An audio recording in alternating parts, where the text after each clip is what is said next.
പാലക്കാട് നഗരത്തിൽ മലമ്പുഴയിൽ നിന്നുള്ള കുടിവെള്ള പൈപ്പ് പൊട്ടി കുടിവെള്ളം മുടങ്ങി. കുന്നത്തൂർ മേട് ഭാഗത്തെ പ്രധാന പൈപ്പാണ് പൊട്ടിയത്.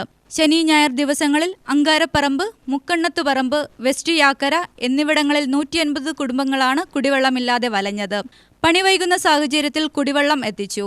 പൈപ്പിലെ തകരാറുകൾ പരിഹരിച്ച് ജലവിതരണം പുനഃസ്ഥാപിക്കണമെന്ന് ജല അതോറിറ്റി എക്സിക്യൂട്ടീവ് എഞ്ചിനീയറോട് ആവശ്യപ്പെട്ടതായി നഗരസഭാ ചെയർമാൻ പി സ്മിതേഷ് പറഞ്ഞു. കേരള വാട്ടർ അതോറിറ്റിയുടെ ഭാഗത്തുനിന്ന് കടുത്ത അനാസ്ഥയാണ് ഉണ്ടായിട്ടുള്ളത്. 150 കുടുംബങ്ങൾക്ക് കഴിഞ്ഞ 3 ദിവസമായിട്ട് കുടിവെള്ളം കിട്ടാത്ത അവസ്ഥയാണ്. ഇത്രയും കാലം പുരോഗമിച്ച ഘട്ടത്തിലും കോടികൾ പാലക്കാട് നഗരസഭ അമൃതിന്റെ അടിസ്ഥാനത്തിൽ പേരിൽ വാട്ടർ അതോറിറ്റി നൽകിയിട്ടും കുടിവെള്ള വിതരണത്തിൽ അവർ വേണ്ട രീതിയിൽ അതിനകത്ത് ശ്രദ്ധ പുലർത്തുന്നില്ല.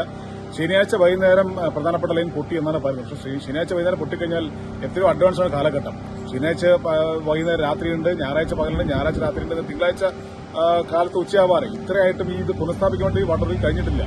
അടിയന്തര സാഹചര്യത്തിൽ പാലക്കാട് നഗരസഭയിൽ കുടിവെള്ളം വിതരണം ചെയ്യാൻ തടസ്സങ്ങളുണ്ട്. കാരണം നിലവിൽ കുടിവെള്ള ലൈനുകൾ പോകാത്ത ഭാഗങ്ങളിൽ മാത്രമാണ് തദ്ദേശ സ്വയംഭരണ സ്ഥാപനങ്ങൾക്ക് കുടിവെള്ളം വിതരണം ചെയ്യാൻ അനുവാദമുള്ളത്. പൈപ്പ് ലൈൻ പോയ ഭാഗങ്ങളിൽ കുടിവെള്ളം വിതരണം ചെയ്യുന്നത് ഓട്ടോറിക്ഷ വിധേയമാക്കും. അതൊരു വിഷയമാണ്. ആ ഉദ്യോഗസ്ഥന്മാരുടെ അവരുടെ ജോലി ബാധിക്കുന്ന വിഷയമാണ്. ഇതൊന്നും കണക്കാക്കിയതാണ് വാട്ടർ അതോറിറ്റി ഈ അനാസ്ഥ തുടരുന്നത്. അടിയന്തര മണ്ഡലത്ത് വകുപ്പ് മന്ത്രി ഇടപെട്ട് ഒരു പരിഹാരം കാണുമെന്നാണ് പാലക്കാട് നഗരസഭ പറയുന്നത്. ഇന്നലെ വൈകുന്നേരം മുതൽ പ്രാഥമിക കൃത്യങ്ങൾക്ക് പോലും വെള്ളമില്ലാത്ത അവസ്ഥയായി. അപ്പോഴാണ് നഗരസഭ കരാറില്ലാഞ്ഞിട്ട് നമ്മളൊരു സ്വകാര്യ വ്യക്തിയെ കൊണ്ട് നമ്മൾ വെള്ളം അടിച്ചുകൊണ്ടിരിക്കുന്നത്. ജല അതോറിറ്റിയുടെ അനാസ്ഥയാണ് പൈപ്പ് പൊട്ടാൻ കാരണമെന്ന് സ്മിതേഷും കൌൺസിലർ പ്രശോഭും പറഞ്ഞു. പ്രധാന പൈപ്പ് പൊട്ടിയ അവർക്ക് ലിങ്ക് ചെയ്ത് കൊടുക്കാനുള്ള ഒരു സംവിധാനം ഉണ്ടായിട്ടും അത് ചെയ്തിട്ടില്ലായിരുന്നില്ല. അപ്പോൾ അതുകൊണ്ട് ചെയർമാൻ പറഞ്ഞ പോലെ പ്രാഥമിക കാര്യങ്ങൾക്ക് പോലും ജനങ്ങൾക്ക് വെള്ളമില്ലാതെ വളരെ ബുദ്ധിമുട്ടിട്ടിരിക്കുകയായിരുന്നു. ആ സമയത്താണ് ഇപ്പോൾ ഇങ്ങനെ നഗരസഭയുടെ നേതൃത്വത്തിൽ വെള്ളം ഇപ്പോൾ വീടുകളിൽ വാർഡിലത്തെ മുടങ്ങിയ വീടുകളിലെല്ലാം അടിച്ചുകൊണ്ടിരിക്കുന്നത്.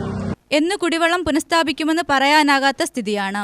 ഇന്ന് രാവിലെ കുന്നത്തൂർ മേടിലെ ശ്രീനാരായണ കോളനിയിലടക്കം ടാങ്കറുകളിൽ കുടിവെള്ള വിതരണം തുടർന്നു. UTV news, Palakkad.